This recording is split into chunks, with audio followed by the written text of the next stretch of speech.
All right, because we have a busy schedule. So welcome everybody that is here in person, members of the council and members of the audience, and also some of our members have joined online. And we also have members of the public online. So welcome to the Recovery Council meeting. First of all, I want to say this is Recovery Month. So I just want to make a shout out to everyone who's making all sorts of efforts to bring the message of hope and recovery to the state of Maine and nationally. So I'm, again, I hope you all find time to celebrate at some point. There's all celebrations all over the state. Portland just had one last week. Bangor's got the big Palooza coming up, Recovery Palooza. So please find time to celebrate. And the more we do that, and the more we show the public what recovery looks like, we can fight that stigma of that. So I will remind you that because we have people coming in online, they often can't see who is speaking. So I ask if you make a comment or have a question or whatever, that you speak up, speak loudly, and also if you can say what your name is so people know who's talking. So, all right, so thank you very much. So let's do a few things of business before I introduce our presentation this afternoon. And I will share with you, this meeting is packed, so I'm gonna make sure we get it all in 2 hours. So I am looking, you all should have received the minutes for the August 13th meeting and also the August 10th meeting. And I'm looking for discussion and a motion.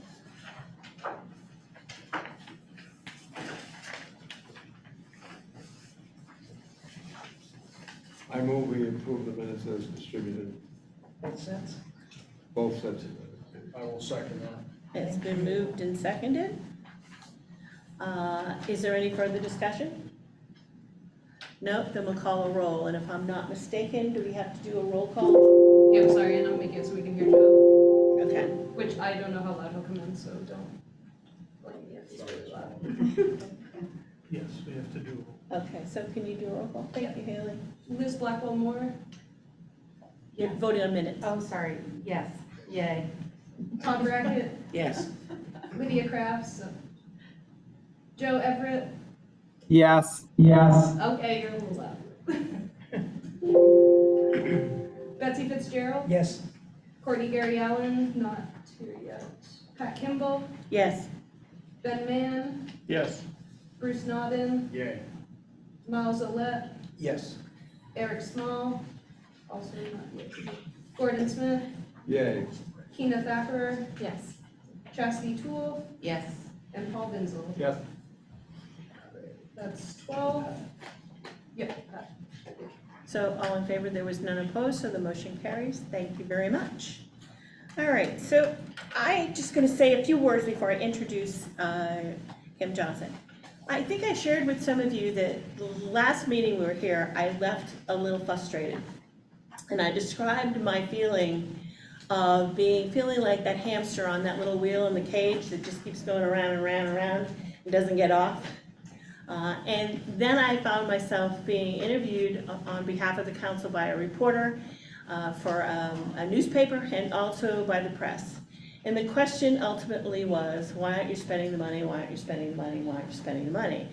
And you know, we know why we're not. We're looking at spending this responsibly, and we're looking at to do it in a fair way that best benefits the people of Maine. But it just showed me that we need to move forward. And what I learned in the 30 plus years of working in this field is that sometimes you have to know when to ask for help. And so at the same time I'm feeling like this hamster in the cage, this resume comes before me saying they would love the opportunity to work with the council as a consultant. Now, that person is Dr. Kim Johnson. Now, if you don't know Kim, Kim is, despite her age, I don't want to make her sound old, she's a pioneer of this field. I don't know if you ever had the opportunity when Kim was at the state of working with her, whether that was as a clinician or whether that was at Crossroads as the executive director or whether that was as the director of the Office of Substance Abuse at the time. Kim is a mover in this field. When the opiate crisis first hit, Oxycontin's first hit Maine, and we were inundated with deaths, so we were concerned about people dying, and methadone was just beginning to get in touch. I don't know if you know this, but Kim was one of the movers on all of this. She knew we couldn't do treatment like we'd always done treatment, and we had to do something differently. It was really instrumental in moving medication-assisted treatment into the state. And I have always admired her for that, because it was not a popular stance. When you filled the Bangor Auditorium with people who did not want a methadone clinic in their town, and you stand up in front of them and say, but you need this, because people are dying, and she pushed it, and again, if it wasn't for Kim and the efforts that she did, I'm not sure the state of Maine would be where they are today in regards to medication-assisted treatment. I always thank you for that. So Kim and I have had the pleasure of working together on many projects. I haven't seen Kim in years, and when I saw this resume, I thought, this is it. So Kim's going to tell you a little bit about herself now. But again, I want you to listen to her presentation and hear what she has to say about what she could do for the council and what she would like to contract with us for. But remember, when she's doing this, this is different than the position of the Recovery Council Coordinator. This is a consultant fee to really talk about getting us moving forward. So without that, I will let Kim introduce herself. Thank you. You're welcome. You want to keep that there? I can just. Sure, and I will. I have my notes, put my glasses on. Can everyone online hear me okay? They probably can't speak. It's just Joe, I think. Nod, Joe. Can you hear her? Okay. There you go. Sorry, great. So Pat and, go ahead, there we go, go to the next slide. Pat and Brendan asked me to talk about my experience, and I have to confess, it feels very weird to be in Maine and doing this, because this is my home. I lived here for my first 45 years, and I went to Daring High School, my mother went to Daring High School, my grandmother went to Daring High School. I don't know before that. But, so I am gonna, in some detail, because they asked for that, and it feels odd, but anyway, I'm going to do it. I started my professional career here in Maine at Tri-County Mental Health as a child and family therapist. At the time, I was doing home-based counseling for families at risk of losing their children to child welfare. And from that, I have to say I was very young. And I'm not sure I was a great therapist, but my heart was in the right place. And from there, I went to Y Intervention. So the YWCA at that point in time had a program that was for adolescents that did a variety of different things. And that was my first management position. And I discovered I was a pretty good manager. So one of the programs I wanted to mention there is that we had a street outreach program, because it was the height of the AIDS epidemic before we had ART. And so we had a street program where we had a couple of folks that went out on the tree streets in Lewiston, is what I called it, the tree streets. And they handed out bleach and condoms. And so it was kind of pre-needle exchange, although Maine did needle exchange pretty early, but this was pre-needle exchange. And I talk about this because as I traveled around the country and the world now, we were pretty progressive. A lot of places didn't do stuff like that, and for a pretty small state and a pretty local place like Lewiston, we were doing some amazing work there.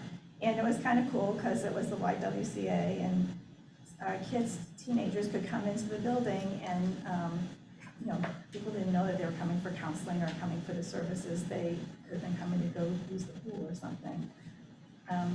So I want to mention that program in particular because probably as part of my experience is that sort of outreach and street work. I wasn't doing it myself, I will say. But the home-based counseling I was doing in that same area. And then, I don't know what these people were thinking, Crossers for Women Board hired me as the executive director. I did a good job. There was a good decision that they made, but I don't know, they had a lot of good options, and I don't know why they picked me, honestly. Well, actually, I do. I found out that one of the board members had gone to graduate school with me when I got my counseling degree, and she said I had a lot of energy. You do. So that's how I got the job. While I was at Crossroads, we started the Women and Children's Program, the Residential Women and Children Program, and I have to confess, I didn't think they were giving enough money for us to do that. So it felt like a real risk. We figured it out. We worked, got Medicaid, and it all worked out. But my staff really wanted to do residential. I was saying, let's do IOP. The staff really wanted to do residential, and so I listened to my staff, and we wrote the grant for residential, and we got it, and started that program. And we were kind of unique. Again, Maine was kind of unique. This was at that point in time, the only program for women and children in Maine, and we took kids up to the age of 10. So most of those programs across the country, even now, take infants. They take babies up to a year old, but we took kids up to 10.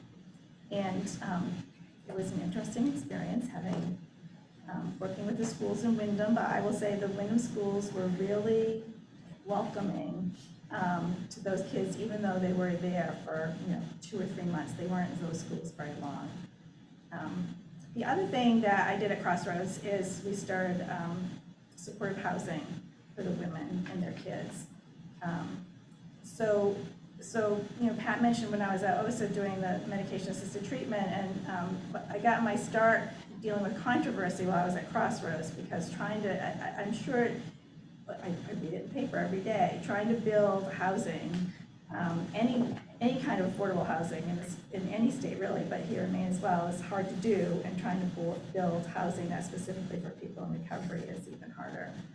But we did it, and we merged funding from Maine Housing Authority and what was then called Farmers Home from the federal government, and all their rules were different, and I got them to the table to sort it out so we could build this thing, and then we got rents paid for by the Department of Mental Health, that's what it was called back then, and got that going. I did a lot of building of programs when I was at Crossroads. And then Lynn Juby, I don't know if you all know Lynn Juby. Lynn Juby had been the director of OSA, and she got promoted to the commissioner of the Department of Mental Health at that time, and she came to me and David Faulkner, I don't know if people know this story, and said, I need one of the two of you to be the OSA director.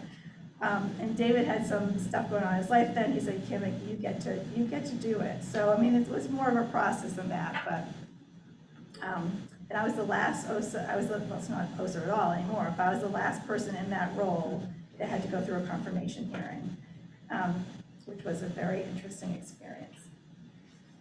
But the committee voted to let them hire me, and so I took that job. And as Pat said, that was at the beginning of this epidemic that we're here to deal with now.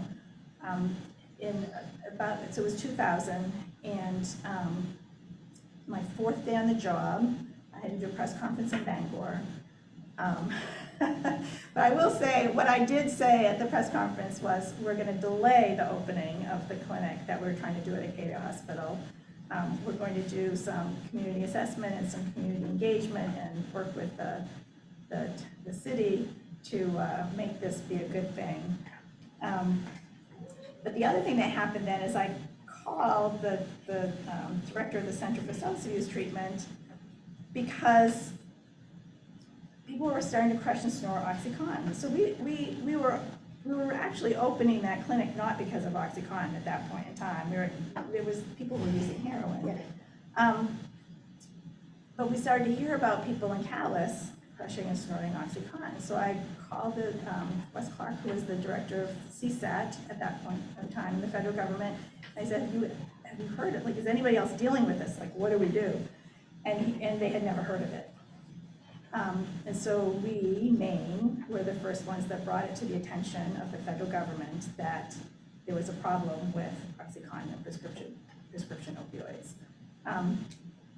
They soon learned about Hazard, Kentucky, who was also having the same problem.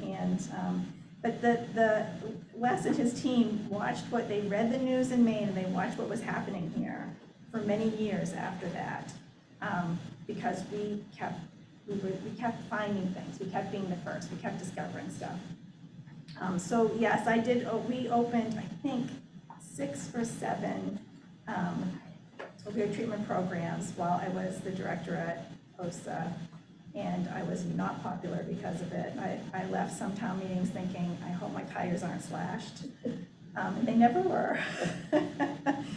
But people were not happy. It was, and you know, I don't blame them. I mean, I really don't, you know, there were bad things happening in the community. There were people dying, people getting sick, and sometimes the solution, because of the timing of it, looks like it's feeding the problem, not helping the problem, right? So the other thing that I think that's important that I did at OSA that never gets noticed, and I shouldn't take credit for it, because really I was so focused on the treatment side of things but you know, at that point in time, prevention was also it was all it was all together. Prevention wasn't with the CDC. And, you know, our team, in the 6.5 years I was there, we reduced the underage, we reduced drinking by middle school students, we cut it in half. And we reduced it for high school students by, I forget, the half is the one I really remember, but something like 20 or 30%. So we really raised the age of first use in the state at that point in time. Now, if you look at national numbers now, you see like it's down, down, down. We're finally at a point where it's leveling out and maybe blipping up for adolescent substance use. But we really brought it down in those years significantly. And that was through a lot of partnerships. We had, I'll just mention one grant that we had, that we worked with the sheriffs, the State Sheriff's Association, and we gave grants to the sheriff's departments to basically to break up keg parties in the woods on weekends. And so, but the idea was that, you know, they weren't arresting kids, they were calling their parents to come get them, right? So we were doing enforcement as well as other kind of prevention activities. So from OSA, I don't know if there's anything else I want to say about my time there. One other thing I'll mention about that is we got the tobacco funds in that time period, and about $6 million of it came to us, and we disseminated that on both prevention and treatment of I don't think we called it CDC back then, but anyway, what is now this Maine CDC was responsible for the tobacco part of it, and we had funds to work with people with alcohol and other drug use issues. So weirdly, so then my daughter graduated from high school, she went to college. My husband was eager to leave the state, do something different, and so we went on a 15-year adventure, is what I'll call it. I got recruited to do some work at the University of Wisconsin in the engineering department, which sounds really bizarre. I'm not an engineer, but I spent 9 years working for them. And what we were doing, first of all, was a national campaign to improve access to treatment, access and retention to treatment. And then the other thing I did while I was there is we created mobile apps for recovery support. So we were the first people doing research around that. Pre-iPhone. I don't know how we found an effect with those phones, but it worked. And I think, and there's all kinds of stuff with that now. And I think the work we did with NIATICS, the Network for Improvement of Addiction Treatment, has had a lasting impact. I mean, we're really trying to bring process improvement, quality improvement, concepts and techniques to this field, because we didn't really have it. And then in the second to the last year of the Obama administration, I got a call from Kana Enomoto, who said, can you come and be the director of CSAT. Now, nobody in their right mind takes a job like that in an administration where you're gonna have transition, right? But I had, as OSA director, I had transitioned between Angus King and John Baldacci, and so I survived that kind of a transition. So I'm sure that CSAT, I'm sure that SAMHSA called other people. It's not like I was but nobody else said yes. So I wound up being the CSAT director. And I loved that job. It was amazing. And I got to see most of the country. Well, I did a lot of traveling and seeing a lot of ways different things worked in the country when I was at NIATIX. But I really got to see a lot of how things work in different parts of the country when I was CSAT director. And I loved that work. One thing I will say about what we did when I was there is we got the first $1 billion to address overdose deaths. And we had the RFP on the street the day after the president signed that legislation, which everyone said, how did you do that? Well, we knew it was coming. We had 2 weeks to write the RFP, and we did. We wrote it in 2 weeks. You know, the way you do that is you build it off something that's already written. And I will say, I tried to be a little bit more prescriptive than I was allowed to be. And you'll hear some of that when I talk about the proposal, because I have some thoughts about how we could do things better. I probably shouldn't say anything political, but I was the deep state. I left and went to Florida, and I had a grant from the State Department to create this new international organization called the International Consortium of Universities for Drug Demand Reduction. And I started up a nonprofit that was funded primarily by the State Department. We got other funds. We got funds from NIDA. We got some other funds to basically improve addiction education internationally. So we were helping set up medical programs, counseling, education programs in low-income countries, low and middle-income countries. At the same time, I had a part-time appointment at the University of South Florida as a research associate professor. I still have that position. I retired from ICU-DDR a year ago, so I've been working part-time since then. My research, and then I'll stop talking about myself and talk about what I'm proposing to do with you.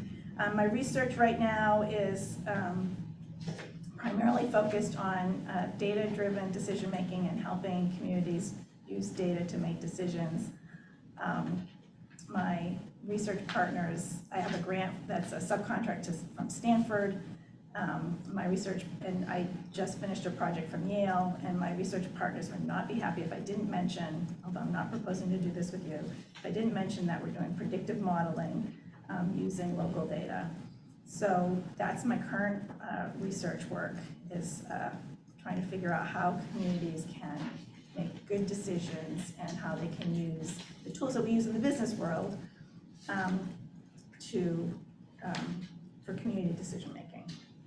So let's go to the next slide. That's me. That's my experience, and I've been in a lot of different roles in a lot of different places. I guess that's probably the all in this field. So this is Brendan's slide that I took from his presentation last November. And I only have it here just to point out that I think the place that I can help primarily is number 1, and then also potentially number 3. And I'm going to talk mostly about what I think I could do quickly for you on number 1. It's funny, when Pat was saying she was frustrated at the last meeting, I read the minutes and I could tell that from the minutes. It felt by reading the minutes like it was a frustrating meeting. And so I'm hoping that what I propose can sort of help you break that log jam. I don't know if that's the right word. Okay, next slide. So one of the things, so I've been really impressed, and I think this is recent because the project I had with Yale, Maine was involved in that project, and I couldn't find all the data I wanted to find online. But as I was talking to Brendan and Pat, I was looking to see what you had available online, and you have all these great dashboards now with data about overdose and about drug use and about services available. You have a lot of great data available. And one of the things that I think in many communities across this country is even the ones that have really great data available, it's like figuring out what it means, like what's the story this data tells us, I think is not a simple thing, right? You can't just look at the dashboards and say, okay, so what does this say to me? So I do that a lot. I do that in my research. I did it when I was at the University of Wisconsin, and so I feel like that's something that I could help you with. And one of the things I've been giving you all probably way more headspace than I should since I don't have a contract yet. But one of the things I was thinking about is as I'm looking at the data in these other communities that I'm working with, one of the things that stands out is that whether it's overdose deaths or whether it's substance use in general, you really see, if you look at things geographically, you really see clusters. So Maine's a big state, but I think if we looked at the data geographically, we'd see that there are places in the state where there are clusters of overdose deaths, right? I mean, there may be individual deaths all spread around, but and having been from here, I can guess where some of those places might be. I haven't looked at the data to see if my guess is right. And so one of the things I think we can do is and I'm going to need to work with, I know Gordon and Brendan, I'm going to need to work with somebody to be able to do this quickly. Because I think what I would like to do is to actually come back to your meeting next month and have something for you that really helps you, that just says, okay, here is the place, here are the people, here are here's what's going on with those people, and because of that, I think it will help narrow the list of things that make sense to do immediately, right? So that you have more time, so you can do something quick and be responsive to the demands from the state, from the legislature, from the communities. Like, we have to do something quick. So that's my proposal, is to look at this, do this cluster analysis. When I say cluster analysis, it's not a complicated statistical analysis. We could do that, but I don't think it's necessary. It's really looking at clusters in terms of geographic, not just city or county, but looking at neighborhoods, right? And then looking at who are those people in those clusters of deaths, and what happened to them, right? So what did they die of? What were the drugs in their system? How old were they? Are there, it's Maine, so we're probably not going to see that much in terms of race and ethnicity, but we should look at that. We should look at gender. So we should look at who the people are, what they died of, and where they died. And I think if we look at that very specifically, then it's going to give us a sense of what to do next. And I'll just give an example. We know that that this epidemic has evolved, right? It started with the crushing and snorting OxyContin, and then it evolved through heroin and then fentanyl. And I don't know if this is all true in Maine, but nationally, it's been an evolution of, and now we're seeing, and I don't know if you're seeing this in Maine because I haven't looked at it yet. We're seeing the xylazine. We're seeing the animal tranquilizer in the drugs, and we're seeing, just generally speaking, contaminated drug supply, right? Like pills that look like they're something that, like they're benzodiazepine, or like they're an OxyContin, and in fact they're fentanyl and a whole bunch of other crap. So and what you do for those different stages is different, right? Like how you intervene when you have a contaminated drug supply and the weekend cocaine user dies of an overdose because their cocaine happens to be contaminated with fentanyl, is different from what you do if it's an opioid use disorder epidemic, right? And so we kind of need to look at the data and say, where are we, and what is going on with these people?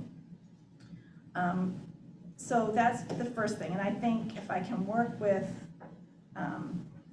like, I think Marcy Sorg is still doing all the analysis of the death data, so if I can work with Marcy to do some specific analysis of data that I wouldn't have access to, and the process of getting me access to it would probably, if we do it legally, would take too long, so I would need to be working with her or whomever is the right person for me to say, okay, let's add, like, can you run me this?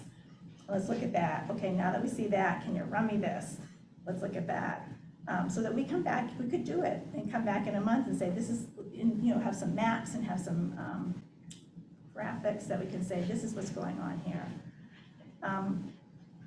I think there are other things that we can do that might take a little bit more time, because I think it would be worth looking at the people who didn't die, so the EMS data, in the same way, but I don't know if we can get it and do it that quickly. If we can, then I would say let's do it and we'll present it next month. So the idea would be that for a short-term strategy, we have something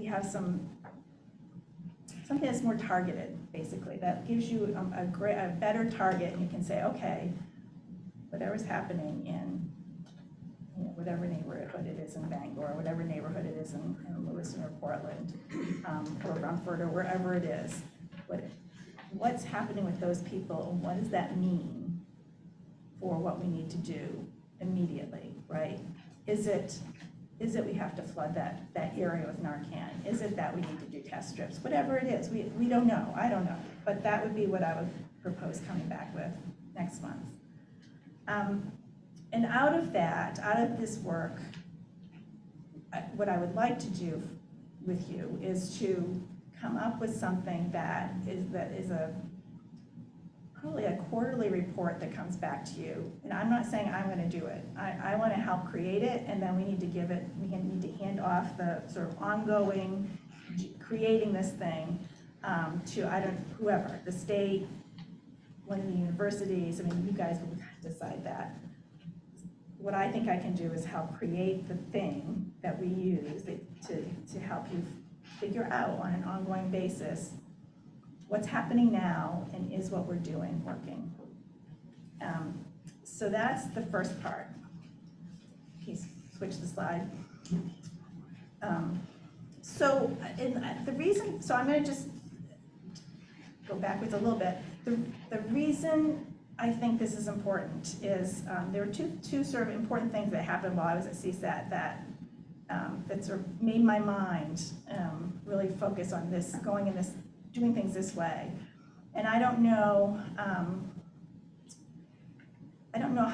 if people know about the story about how we eradicated smallpox, but Dr. Foge, I think is how you say his name, was the person at the federal CDC that was responsible back when we eradicated smallpox. And he wrote this book, and I recommend everyone get this book. It might be out of print, you might not be able to get a hard copy, you might have to buy it online. But the story he tells is about how it was in Africa, and they were trying desperately to eradicate smallpox, but they didn't have resources. Like, they didn't have enough vaccine, they didn't have the people, and he was frustrated because he couldn't get what he wanted to get done. And one of his local employees said this quote, "If a house is on fire, no one wastes time putting water on nearby houses just in case the fire spreads." Now, I would argue that a little bit, but anyway.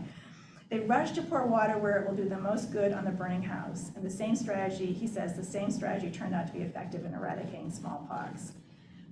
Now, smallpox is a little bit different from what's going on here, but not a lot. I mean, they had one solution: they needed to vaccinate people. But by the time he was doing this, it was a relatively small proportion of the population. So this way wouldn't work with COVID, right? COVID was widespread. But they were down to a relatively small percentage of the population, and they had to find the people, right? They had to do surveillance. They had to know that somebody had smallpox, and then they had to go to that place and treat the person with smallpox, but then vaccinate, not necessarily an individual, but the village or the people around that were exposed to smallpox. And I think that that's a similar problem that we have with opioids, or with overdose death, even if it's not opioids. Because it is, while it feels huge and there are a lot of people dying, it's still a relatively small proportion of the population. And my experience is from looking at this information in some other communities, like I'm working with Pinellas County in Florida. We just did an analysis of the people that died in a time period pre-COVID, and only 30% of the people had actually had contact with the system, right?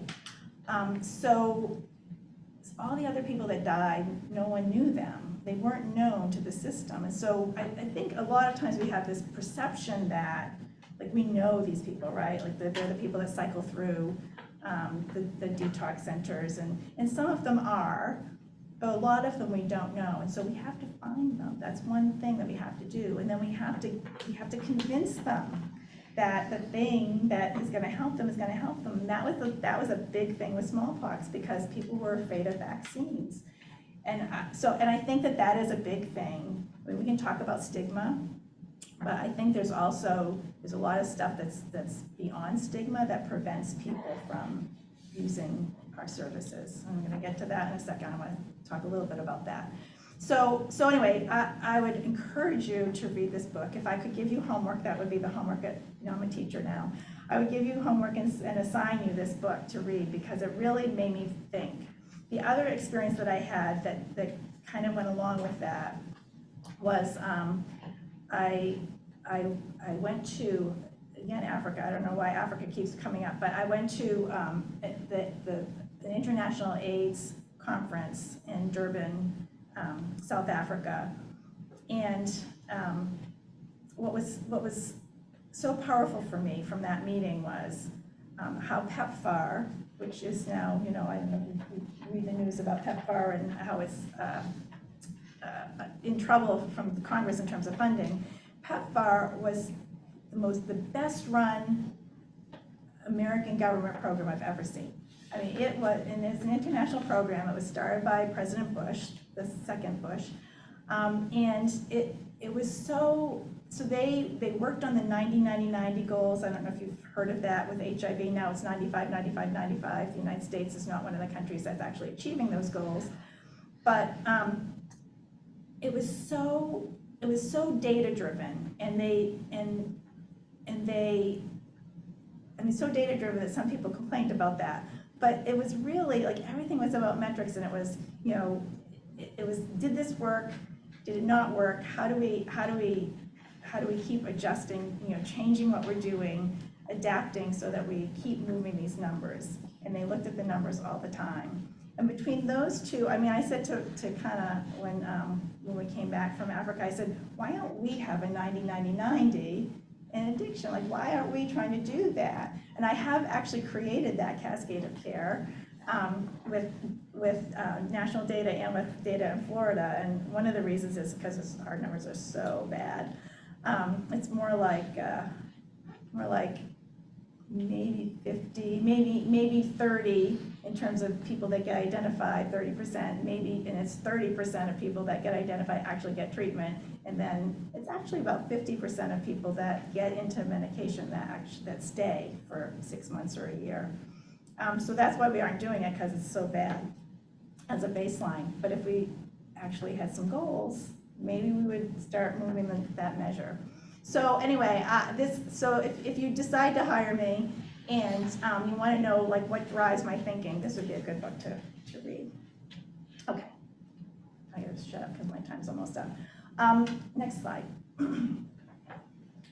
So the other sort of half of the equation, and this I don't think we could get this done by next month, but the other half of the equation is looking at what are other resources being spent on, right? Because between the federal government and the state government, and probably some foundations here in Maine too, there's a lot of resources being put towards this issue, right? And so the thing that you have to figure out is what's your niche, right? Like, what do you have to add with these resources?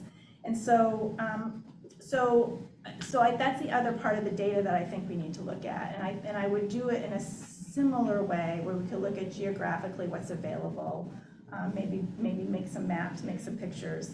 And again, I would propose that I work with the state and really that they're the ones that are doing all the work, and I'm just saying, could you do it in this way so that it makes sense to you all? And then I think, so what I'm proposing for next month is to come up with something that can give you a short-term, quick plan. And then what I think, looking at this and looking at some additional needs data that I think we can put together, I think that will help lead you to a process of developing a longer-term plan.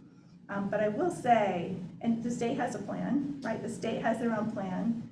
And so part of the conversation is, how does what you do work with that, right? And that's one of the goals Brendan had, right? Like, I forget it was number 2. So that's part of your role, your function is to sort of make sure all this stuff is working together. So I would like to help you with that in terms of bringing those pieces of information together into a regular thing that gets reported to you. Again, not by me, but I'll help build the thing that gets reported.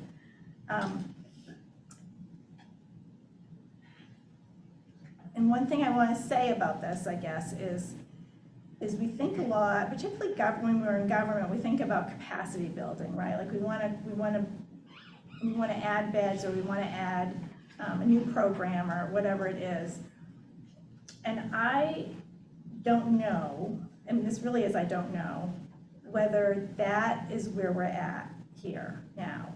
So I read a paper in JAMA a week or 2 ago, and it was looking at Medicaid enrollees and what percentage of them, what percentage of the people that got diagnosed with opioid use disorder received medication for their opioid use disorder.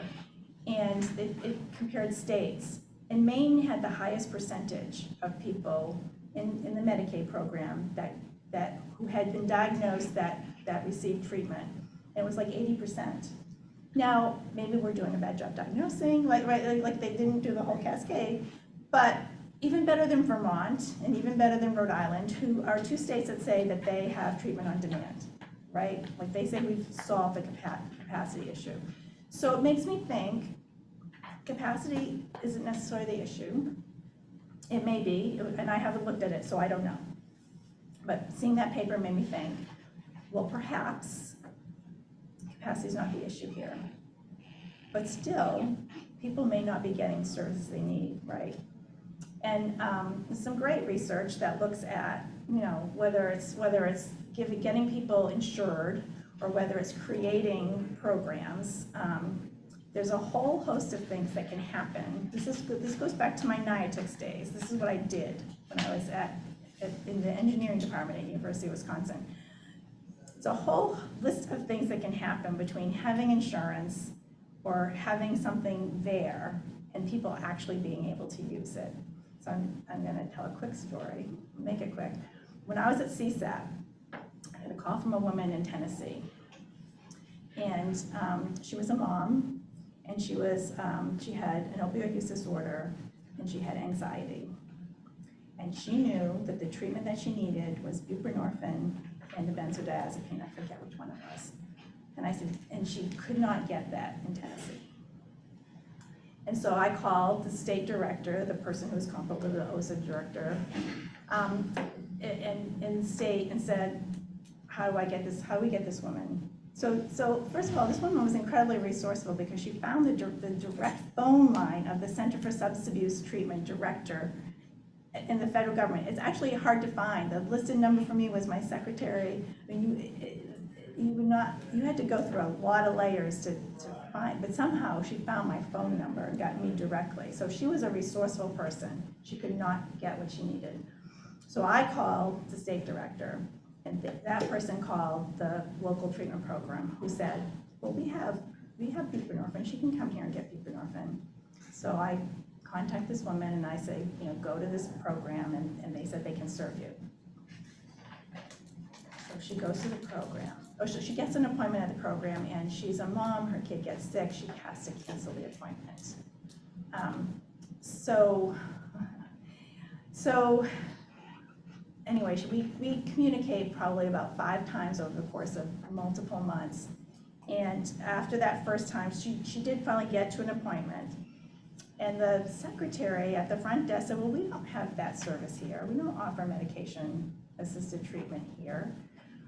And so this woman and I went back and forth. I'm like, well, the state's telling me they do, and the executive director is telling the state that they do. And so she's frustrated, right? Like, and I'm frustrated. I'm going, if the CSAT director can't get someone into treatment, who can? And so finally, I called the executive director of the agency directly, and what I discover through a series of questions is the agency offers buprenorphine. They don't offer it at the specific site where she was going to, and she would have to. Well, they could manage her meds from there once they got her stabilized, but she had to go to this other place where she had no transportation to get stabilized. And so I lost this woman. I mean, I hope she's alive. This is 7 years ago now. But everything was there, and she had me coaching her. Don't tell them exactly the medications you want, because they're gonna think you're drug seeking. Just tell them what your problem is, right? She had everything. She was a resourceful person, and some weird things meant that she couldn't get treatment. And so it goes to my point, a lot can happen between having capacity and having services that people can actually use. And so, if you hire me, the other homework assignment I want to give you all is to, whatever the thing that you're most passionate about, whether it's treatment, whether it's Narcan, whatever the thing that you think is, because people here mostly sort of represent a perspective, I think, right? So whatever the service or the thing that you think is key to making sure people have, I want you to try to get it, right? So, I mean, I've done this with a bazillion people. Go to your own treatment program. How do you find it? Like, how do you even know where treatment is in your community? How do you find it? And then, who do you call? What happens when you call? I did this in Minneapolis with a group. In Minneapolis, they had a centralized intake. Everyone had to call this city-run centralized intake to get treatment in any program. And no one answered the phone. No one ever answered the phone. I did this with a staff person there, and she called every single day.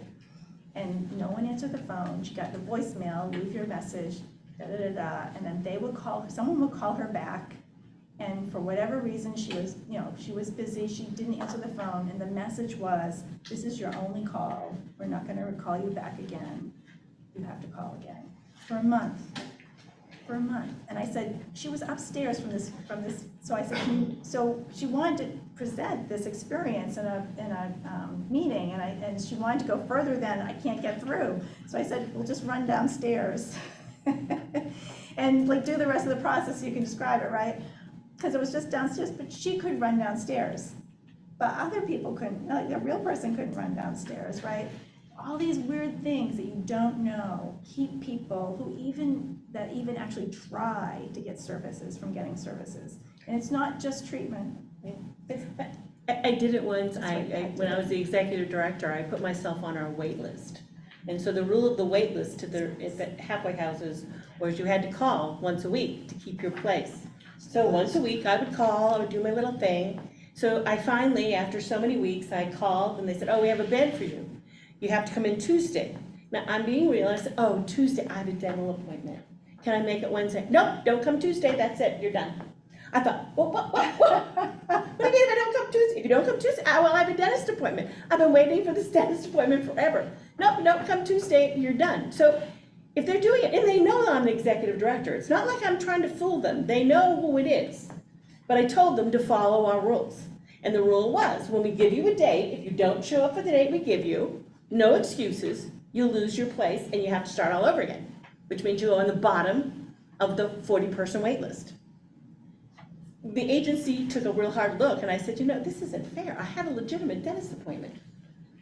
Again, these are things you learn to say, why are we doing that? Why can you only admit people on Tuesdays? What's wrong with Wednesday, Thursday, Friday?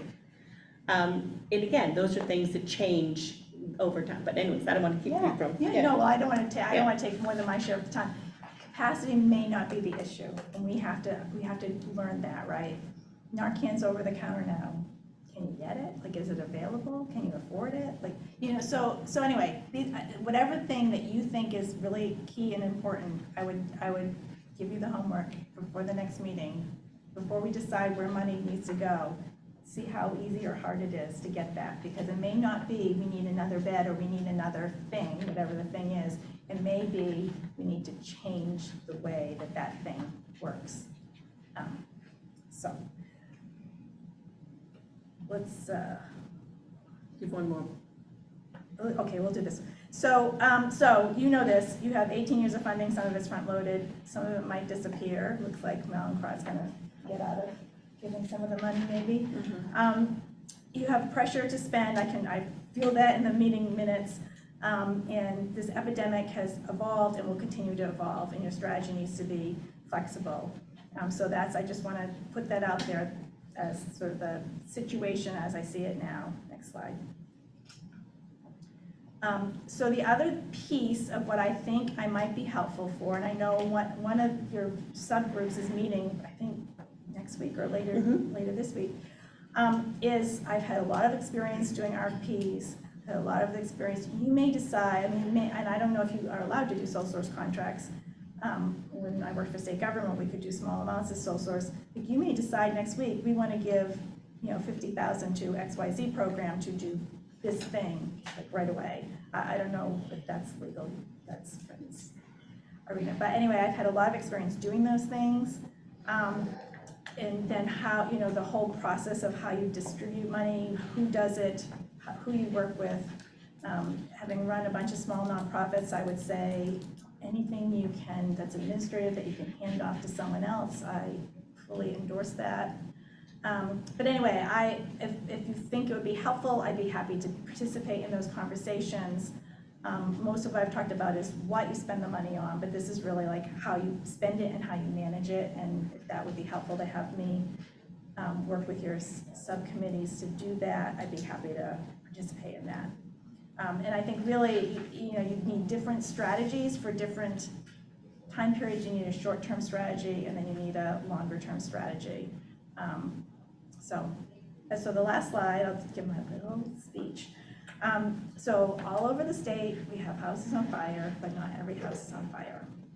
We need to go where the fire is and quickly assess the best way to put it out with the resources we have. If something we're doing is not working, then we need to stop putting resources to that solution and try something else. We need to stay on top of the research, watch our neighbors, other states, other communities, and see what's working. We need to be agile and unafraid of politics or convention. That's the hard part. As a group, I think you have more capacity to be agile than government does, in general. You have, in some ways, less to respond to, less politics. In other ways, maybe not, but we have the tools, our version of hoses and water and axes, but we need to put them to use in an organized way and measure how well our plan is working.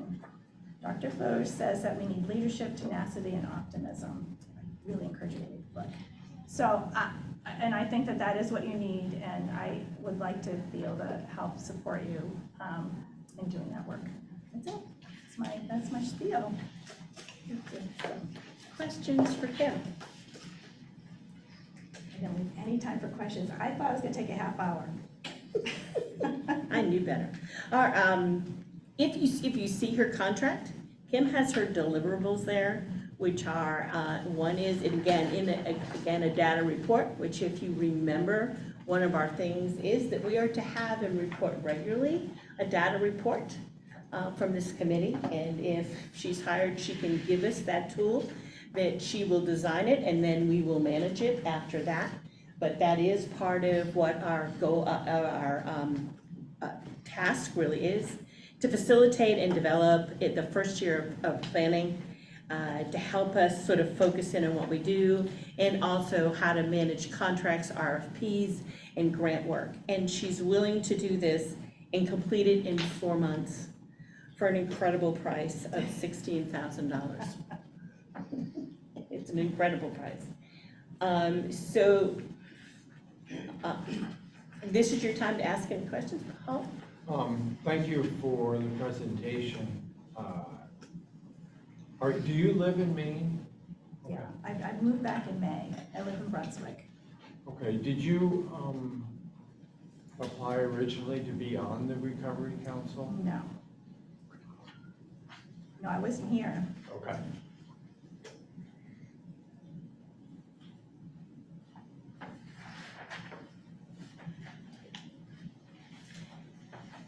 I'm looking online, I don't see any hands online, so, oh, Thank you for the presentation. I have a couple of sort of questions, thoughts. And I think that,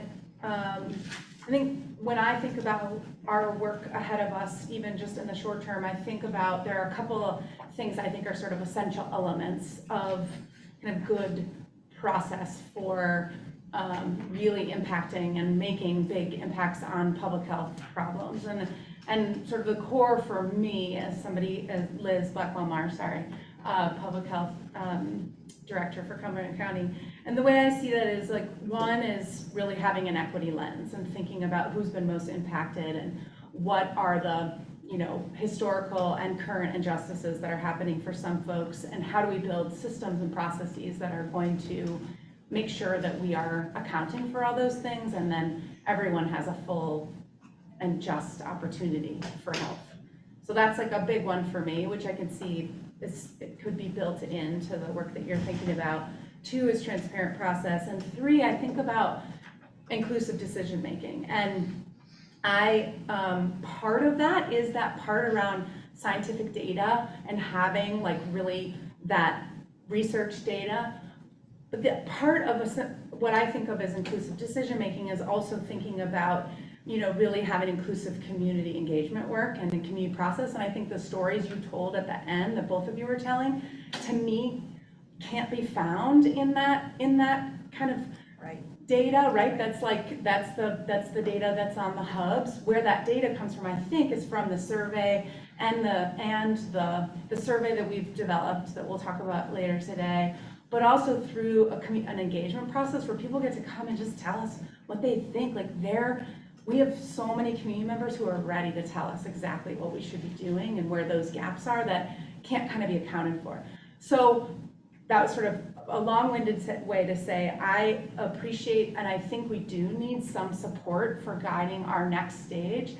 And I wonder if, one, you'd be willing to slightly retool and rethink about the data that you provide to us that maybe includes the results from the survey and the community conversation we hope to have, or at least hear from, so that it's like this big picture of where's the big picture that we can hear from.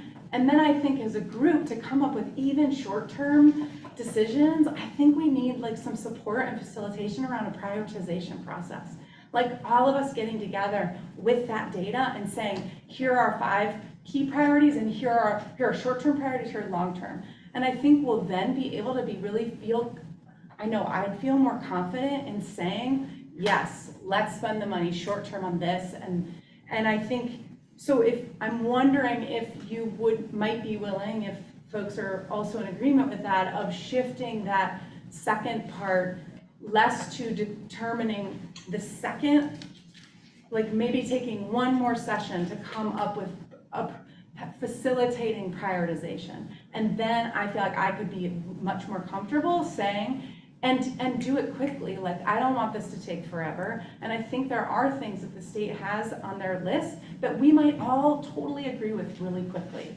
But I think we need to have that discussion. So again, I guess I'm asking now a question in that diatribe, sorry. But the question is, like, are you willing to shape and mold that what you're offering slightly to meet some of those needs?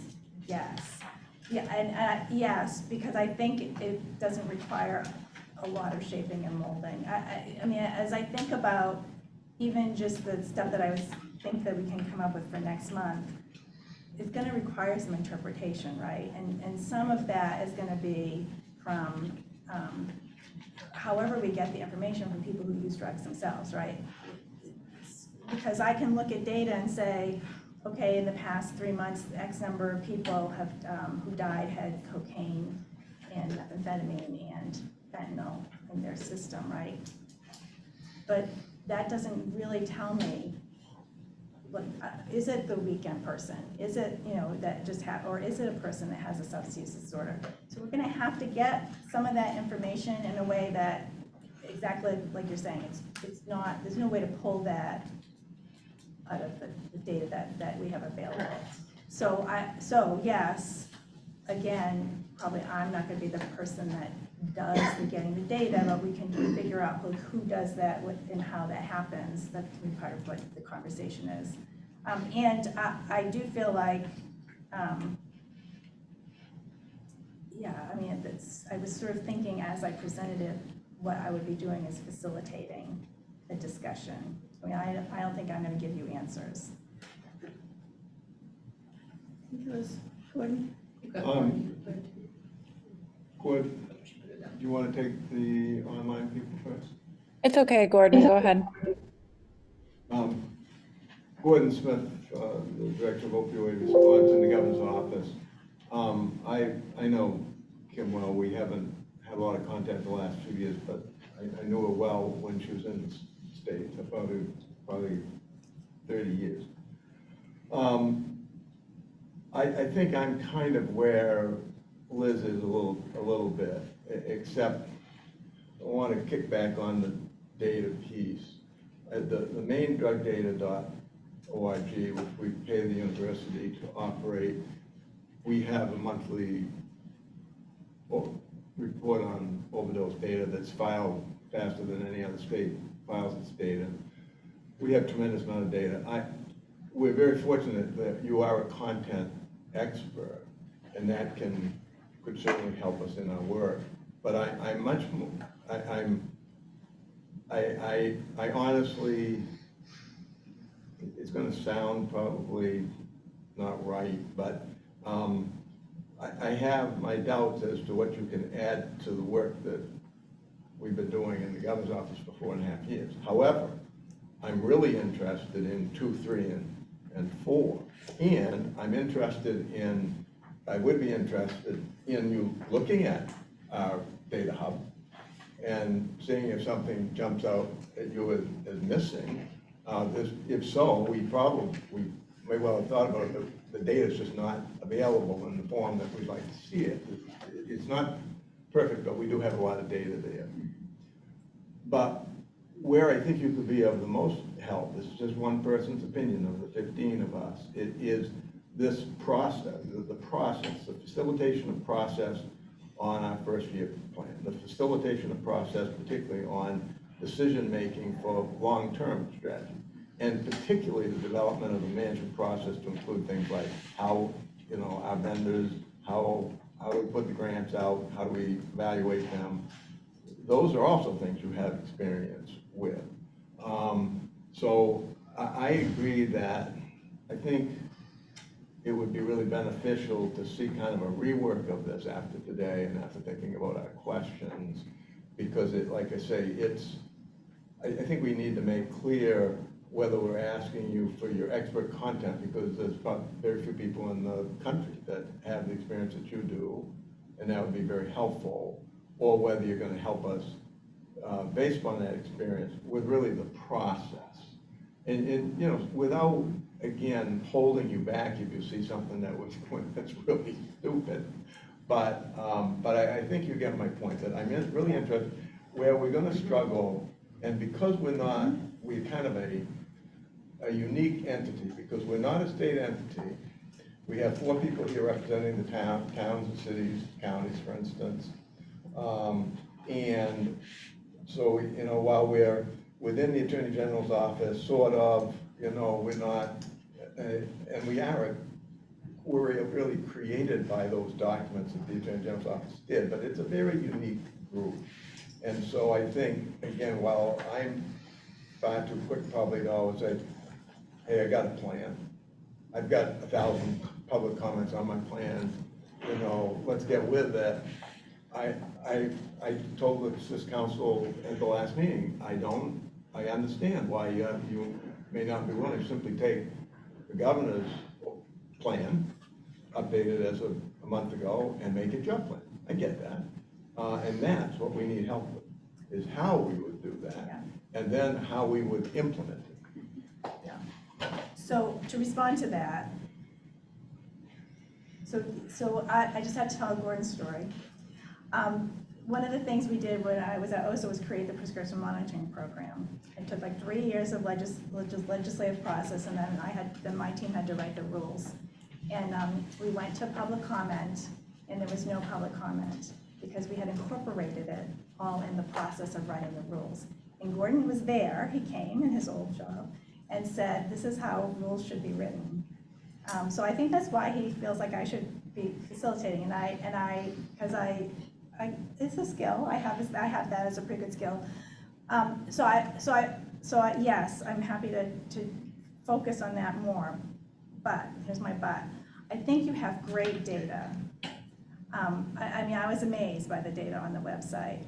I think there's a way to put it together, and I think there's some stuff that you can't put on the website that I would like to have. There are a couple particular things I really would like to have Marcy run that you can't put on the website, and one of them is like the address of the decedent, where they died. And we can map that without having the address be available, but you can't, I don't think you can probably legally put those addresses on the website. So there's a couple things that I think from the death data anyway that are specific that are things that we could run that would enhance the targeting of the work. So I think it might make the decision-making process easier, Gordon, is what I'm trying to get at. You know what I'm saying? It's like sometimes having information presented in a particular way helps people sort of get to a place where they're not able to get there now. And you know, I don't know that my way is the right way, but I think it would be a place to start. I think for the rest of that, it really is just how to organize it in a way that makes sense to this group and, you know, to everybody. Thank you. So I wouldn't take it, I would prefer not to take it out, but if you want to emphasize less, you know, that's fine. Courtney? Hi, everybody. Sorry, I'm online. I just wanted to say first, I really enjoy when Gordon and I are like on the same page because I almost completely agree with Gordon today. I am really interested in facilitating of the process for the first year spending plan as well as a long-term plan. You know, I think a lot of the people, actually, I think all the people sitting around this table have our own lived experience of this issue. And it's why we were appointed. You know, most of us work on the front lines every single day. It's but the problem I think that we keep running into is how do we prioritize 4 or 5 pages of strategies that all deserve equal amount of funding with only a small portion of money that can't possibly fund them all. And I think that, you know, I think that is the key of the next steps of the conversation because we can't move forward without having that conversation. And I think that this council is ready to have that conversation. It's just how do you have that conversation and how do you move? So I would be super interested in the facilitation process. That being said, I also would be interested in the data that you're talking about. Where are the key hotspots? Is there a way to target our money and whatever strategies we decide to those key target hotspots? You know, I live in Augusta. I can think of the streets and the neighborhoods that need the most on the ground support right now. But is there a way to prove that through a data mapping process so that we can get boots on the ground in those neighborhoods? And I'm just using Augusta because I live here, but there are probably neighborhoods all over the state that also need that process. So yeah, but I want to do it like 2 days ago, 2 months ago, a year ago, and get this money out. Right, so maybe next month. So the question here is, that you have a decision to make today. And the decision is, do you hire Dr. Kim Johnson as a consultant? So Yes. we have today to make this decision? Okay, so you don't? That's a little Can bit, we have that's a this? little bit, I'll be honest, that's a little bit coming at us Okay, so hard. this is my, 1 second, Paul. So this is my thing, why I'm saying you need to do it today. If you don't do today, it's another 30 days. And then it's another 30 days. And that was my frustration last time, is that you're at a crossroads. We keep spinning in this hamster wheel. This is an opportunity to have someone with an expertise, and we certainly, she's heard today, and we can adjust the contract to what she heard today with that, and adjust the contract. But if we don't vote today, you're putting this contract out another 30 days. That's all I'm just saying. It's up to you. I'm just one person. Paul?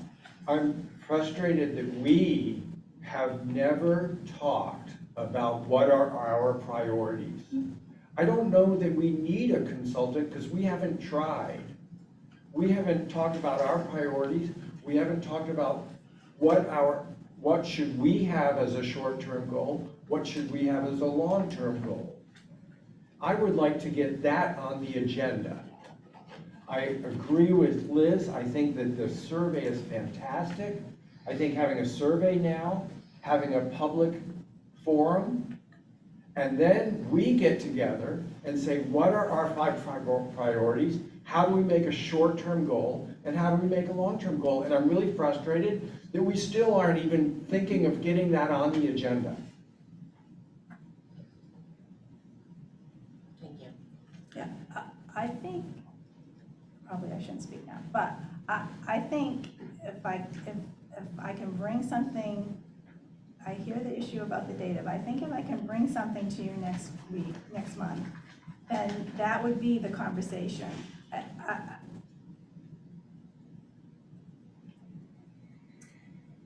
And maybe you feel like you have all the data and you have all the information, and you know what those priorities personally in your mind should be. And then maybe you don't need me. But my impression from reading your minutes for the past, from watching some stuff, is that it would be helpful to really see what the problem is and what's already being done, so that you feel comfortable deciding your priorities based on what's already happening. So I mean, I would propose, if you decide to do this month, that's the conversation next month, that I don't spend an hour presenting, that I spend 15 minutes, and that you have the conversation, and I can facilitate a conversation about that exact thing. Part of the issue with timing is mine. I don't know how long I will be, so I'm back in Maine because my husband is dying. And I don't know how long I'm gonna have to do this kind of thing. And that's part of why I said I'm willing to do a short term. I'm not proposing like I consult with you forever. It's like a short term thing. So part of that is not just your pressure, it's partly me. Sorry if I came off. No, absolutely, Well, no, it was, I it's would a be big the same decision. way. Thank you for your transparency. I appreciate it. Unless you weren't, it's a legit question. Gordon? It is, there are more options than the chair has laid out, really, because you have committees, and we have bylaws now that permit our executive committee, for instance, to do work of the council when the council's not meeting. And so we don't have to feel that, oh, geez, if we don't do X, it's gonna be another 30 days. No, I mean, you can take action that would say, we expect this committee or that committee or this group of people to look at this and make a decision in 2 weeks. I mean, we can also, we're getting a lot of information today. I mean, it's the same, honestly, you know, we're not gonna have time today to do a really thorough job of looking at that survey, because I think that survey needs 2 or 3 hours work, but maybe not everybody.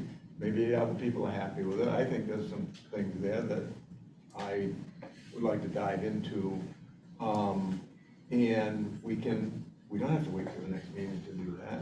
Clearly, we can, for instance, I could probably be pressed to put all my thoughts in writing, send them to the group that worked on it. There's obviously tremendous amount of work that went into it. But I think there's some things there that I want to think about, talk about, might be missing. So again, we get to determine the sequencing and how quickly. We're not really limited because we have committees that can do some work. Which I would agree, you have committees to do the work, but a committee can't hire a consultant. Can they? Just briefly, Brendan O'Neill, AG's office, not a member of the council. One other option that the council has explored before is having a longer meeting. For example, does it make sense, or is it possible for numbers 1 and 2 of the proposal to be combined in the same meeting? Perhaps it's a longer meeting, perhaps that's where that conversation happens more quickly. But to some degree, it depends on whether the council members feel like they need time to digest the information that Dr. Johnson presents in the next meeting. So that's another option. The other thing is, Dr. Johnson's here now. Have the conversation amongst yourselves and with her now. There's other things on the agenda, and let me just say that, the next 2 are technically mine. I think I would be happy to keep them as, I would give all my time to Dr. Johnson. This seems like an important issue. Take your time to, and this is really Pat's domain about the agenda. Take your time, I can truncate my parts, so have that conversation.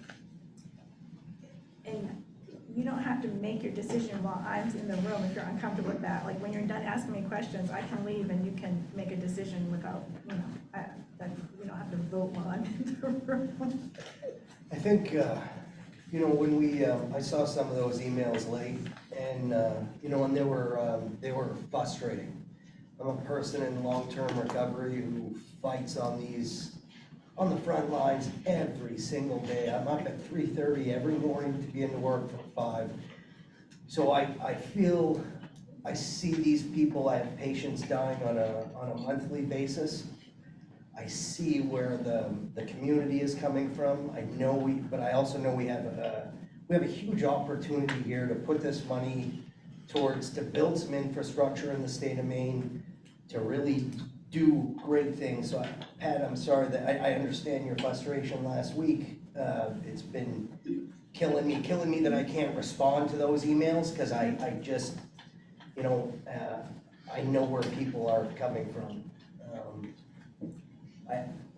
Brendan, I don't know if you answered Gordon's question, but can the governance committee hire someone?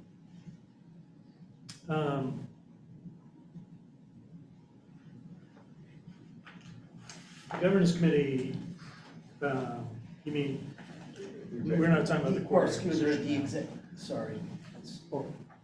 Probably means For the executive committee, excuse me, Or can we vote over email?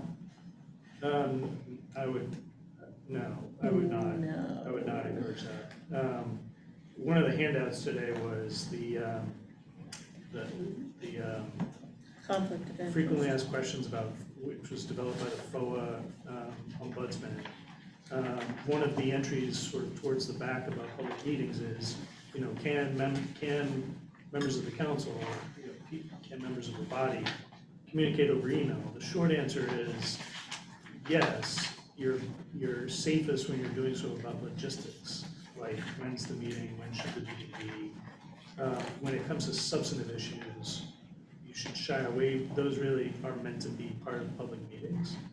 there's a lot of gray there, so there's not 100% clear answers, but I would not encourage voting to bring them out. So, Go ahead, Pat. Thomas. so data, interpreting data that the state has, helping us with an RFP process, is that something that anybody, and just talking to the committee, is that something that you folks have, like Gordon, Courtney, Ben, that you guys have experience with, or do you folks think this is something that we are going to definitely need help with? Is this? So here is a suggestion, because I'm gonna say this, and this is a public meeting, so I'm gonna say it publicly. I think this committee needs help, and I don't think that someone with Kim's expertise, certainly for 3 months, can put us at a place that we would never be on our own. It's just my gut feeling. I've been at this since November, and it's just my gut feeling. What you can do is, if you agree to hire her as a consultant, the executive committee can meet to relook at the 4 deliverables that she has, make adjustments to those, and not that we need a vote, but we can send the email out to members of the committee, and the committee can come back and share with those, and we can keep adjusting, and then when we're ready, vote on those 4 deliverables. And that's just a suggestion. Who did? I think Joe was very. Could we get an answer to his question? I think his question was really important. Okay. Do we have the expertise? I think Gordon is really good with data. And I don't know anything about RFPs or anything, but do we have expertise in this room for that? Well, was the question, Miles, directly limited to RFPs and contracting processes? No, it was the 4 deliverables. I should have been more specific on that. And that's all. I just want to know, we're still getting to know each other, what we do. So do we have that together as a one body? Yeah, Joe and Courtney both have their hands up. Courtney, did you have your hand up? Joe did. Oh, and Joe too, sorry. Well, Joe should go Courtney, first, he's been waiting longer. All right, Joe, go for it. Well, is he gonna answer the question, or? So, Joe Everett from the Opportunity Alliance, and I just want to say thank you, Kim. That was an excellent presentation, and I think that Kim has a stellar reputation, and I think as we have the first meeting of the Program Grants Committee, I think we could really benefit from Kim's participation. So, Pat, to your frustration, I want to say that, because unfortunately I'm double booked and I'm not to jump off, that I really delaying. I mean, we're so fortunate to have Kim back in Maine. So I really hope that we can move it to a place where we can, for the price, have her assistance, because I think she just knows so much about the work in the field and all her experience across the country. So I just wanted to weigh in on that before I have to jump off. Thanks, Joe. I can build on that real quick. I agree with Joe. I do not want to kick one more decision to one more committee. I want to make a decision today on Pat's, as Pat was talking about, it either is a yes or a no. My vote would be a yes, with the small caveat that I would ask him, the data is important. More important is that this council has an opportunity to really dive into what each of us individually see as the most pressing issues in Maine, and then collectively can create a spending plan for the next year. So that would be my vote. Thank you. Gordon? I'd like to defer to Dr. Thacker. Yes, okay. Keena Thacker, I just want to thank you for the presentation, and I agree that we're lucky to have your expertise. As a community-based researcher mostly, I mean, I think, we're part of the grant and program committee, and I think we have experience. Do I personally have the bandwidth to do all of this in our free time? No. So I think that we could benefit from some short-term help and synthesizing the data, synthesizing the survey once we finalize it, and just really helping with the short term, I think would be super helpful in my opinion. Yeah, Thank you. Gordon Smith, I want to try to address Miles' question and then speak to something that Courtney just said. Miles, there are people on the council that have a great deal of experience with all these things, but none of our jobs are to lend that expertise to this group. So, and therein I see a big problem, because we are all, 15 of us, really busy. We are really fortunate that the chair, now retired, has given a lot of voluntary time to this. So my feeling is, like Ben is truly an expert in RFPs, RFAs and things, but we need to have him lending that expertise in his capacity as Deputy Commissioner of Finance for the Department of Human Services, not serving in that role, if you will. So that's why I think that it's important to have as much outside help as we can get. I think it can be a win-win. That while I'm not willing to put a lot of eggs in Kim's basket, if you will, I don't think there's any harm. And when I'm trying to be practical here, we have now approaching tens of millions of dollars. I have someone saying, for $16,000, I think I can help you over 3 or 4 months. I've got a chair that's saying, I think we really need that. Great, let's do it. I think it could be really helpful. At the same time, we shouldn't delay a single other activity, whether it's Joe's Grants Committee or whether it's the survey. We're not going to wait for anything that Kim's going to do. We're going to proceed on both tracks, multiple tracks, and get this work done as expeditiously as possible. So I would concur with my friend Courtney, and I would vote yes on the motion to authorize the executive committee to enter into a contract based upon our, well, I think, I don't want to make the motion right now until so that I want to make sure everybody else gets a chance to react to what Courtney said, what I've said, what Dr. Thacker said. Thank you. Do you want me to stay? I mean, I can leave if It's a you- public meeting, so Yeah. you're okay. Yeah. The whole world is going to see Yes, it. yes, just if it makes people uncomfortable, I can leave. I'll just quickly say, I also agree with you all. I think that adding in a piece around, just because I was thinking about who's gonna evaluate, who's gonna pull together all the survey data with the other data and come up with some sort of manageable amount of information for all of us. And as much as like, that's what I do in my day-to-day in Cumberland County, can I do that for you all? Nor do you want me to do, like, I feel like having an outside person to be able to do that would actually be really helpful. So I too am in agreement. I think it'd be really helpful with a few adjustments to the deliverables. I would feel very, very happy to have you joining us in this process and helping us create a process.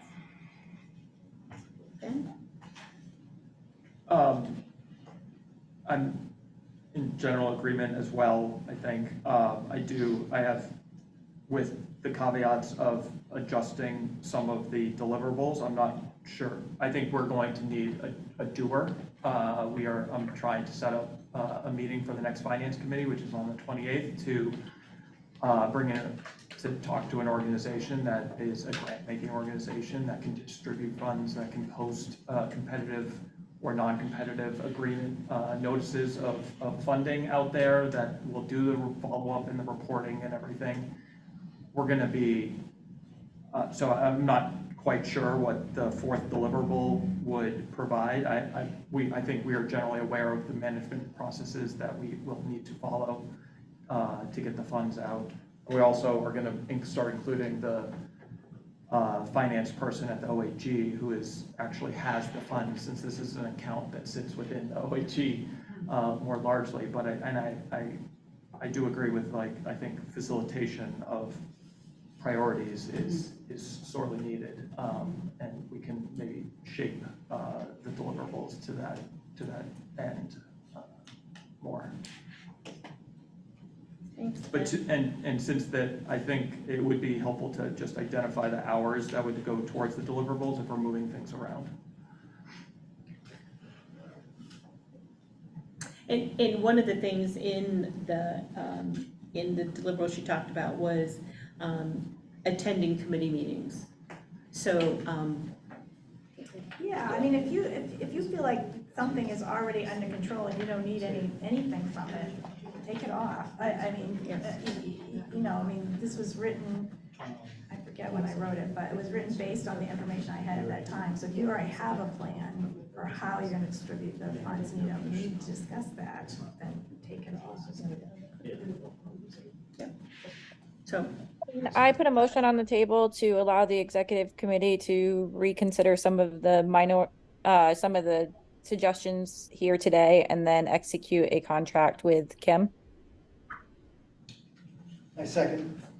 okay, it's been made a motion that the executive committee go into negotiations with Kim to look at the deliverables and go into a contract with her. Is that correct?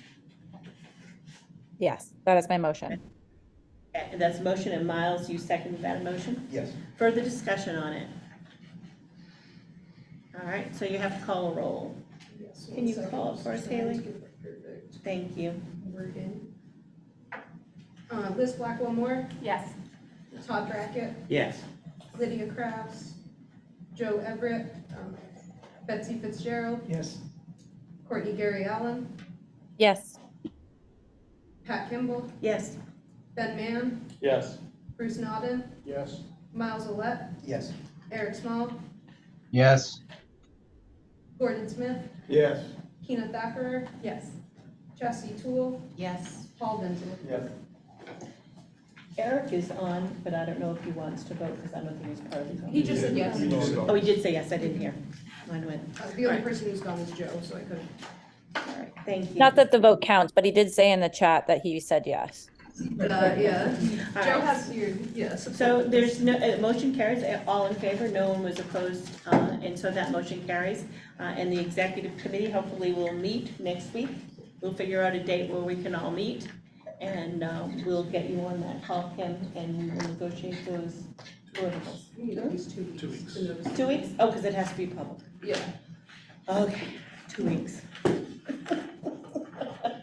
What are the rules about starting work before there's a contract? We will talk about that. Okay. 2 weeks makes me crazy. All right. Wait, did my motion just make it so that she couldn't start for 2 weeks? No, we'll talk about it because there's probably ways to. Oh, to do Jesus. Yeah, Excuse me. because it's an executive committee meeting, which means it has to be noticed to the public, which means 2 weeks. This 2 weeks is killing me here. This 2 weeks is killing me.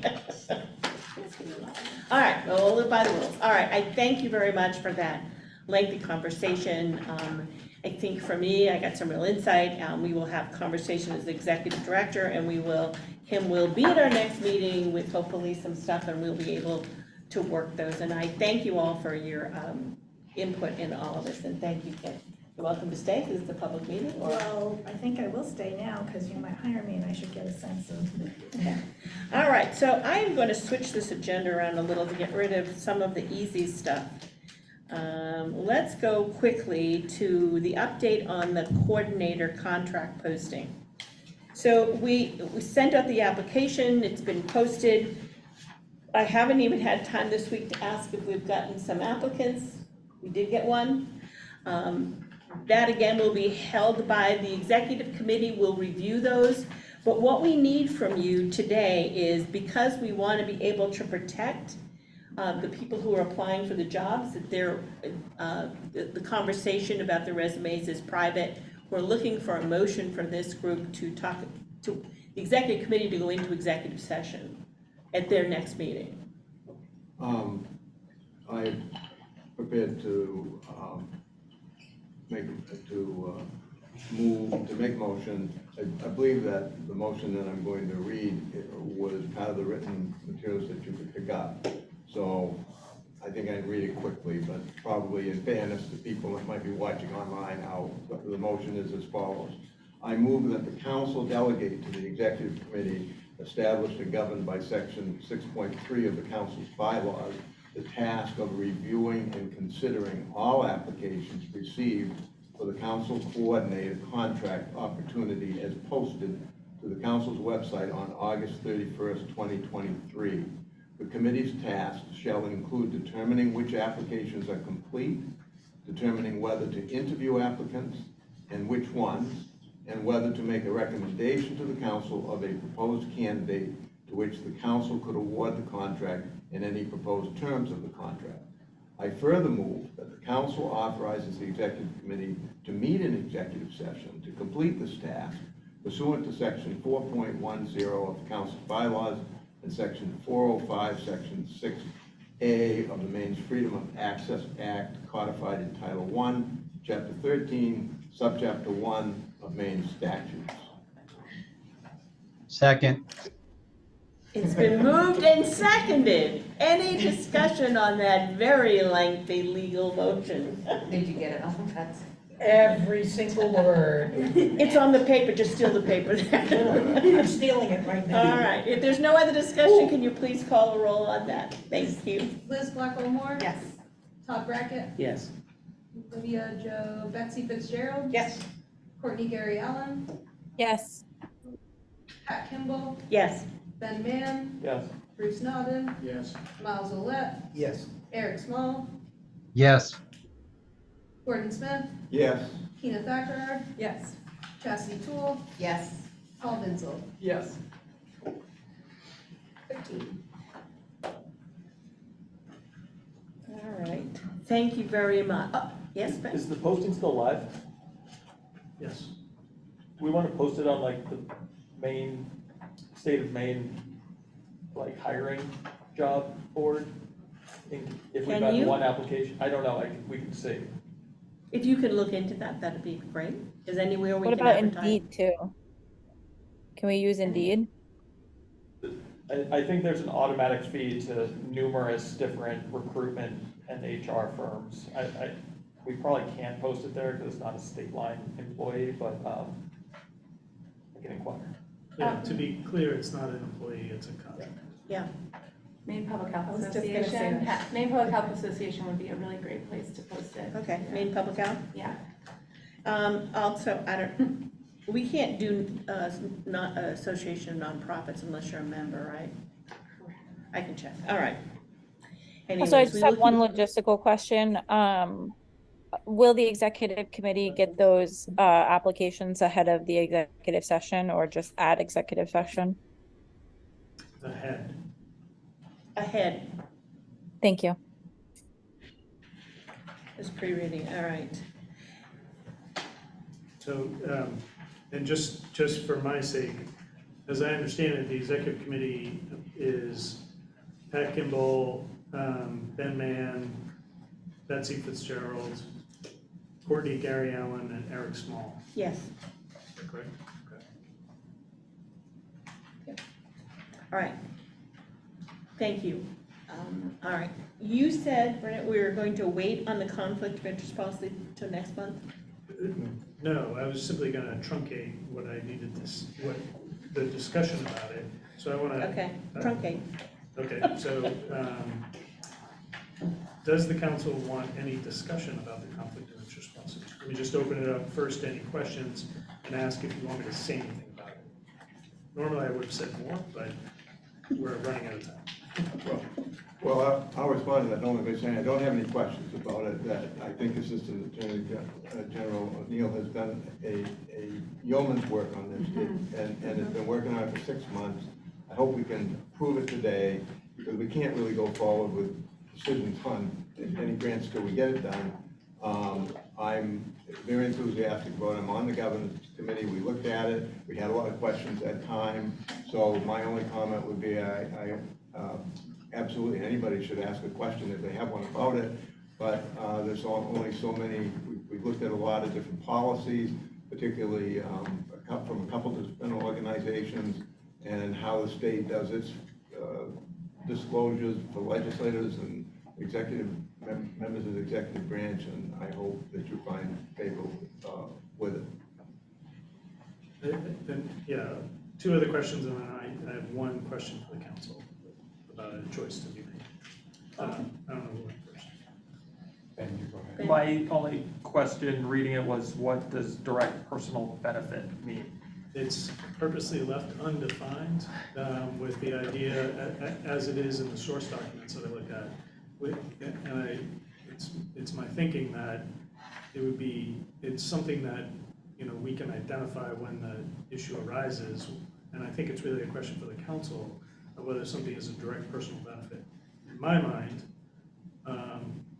one example of a direct personal benefit is if an organization, is awarded a contract by the council and a member of the council is paid a commission for that award, that would be a direct personal benefit. If the member is paid directly out of that contract, that would be a direct personal benefit. If a member is an employee of an organization and the award goes into the organization's budget and the member's compensation isn't affected by that award, I would say that's not a direct personal benefit. Those are simply three hypothetical examples that I'm sure there are more ways in which somebody could have a direct personal benefit. Thank you, that's actually really helpful. If a member is employed by an organization that gets money from disbursement, and they work directly on whatever project that money is going to through that organization, would that be, even if they're, it doesn't change their compensation, but they are going to work directly on that? Yeah, so that counts as a conflict of interest. The conflict of interest is the sort of the two examples that Mann just asked about. But, in the scenario you just described, Dr. Vinsel, that would still be a conflict of interest. The member, that would be an example of a conflict that the member ought to raise as, hey, I have a conflict, so that counts as disclosure. And at that time, the council member can either self-recuse and say, I have a conflict, I'm going to back out of discussions about this, or the council will need to vote on whether that actually is a conflict of interest. If the council agrees, in either scenario, if it's a conflict of interest, the council still can go forward with awarding a contract to that entity, so long as the member stays out of it. Mm-hmm. Does the member leave? So that's the question for the council that I had. The sole, I think, and members of the governance committee can correct me if I'm wrong, but I think the sole debate at the governance committee was whether, when there's a conflict, the council member who has the conflict should leave the room, in other words, not be present, or should simply not participate. And there was a discussion at that meeting about, the influence somebody could have just by being in the room and whether that would make other members uncomfortable.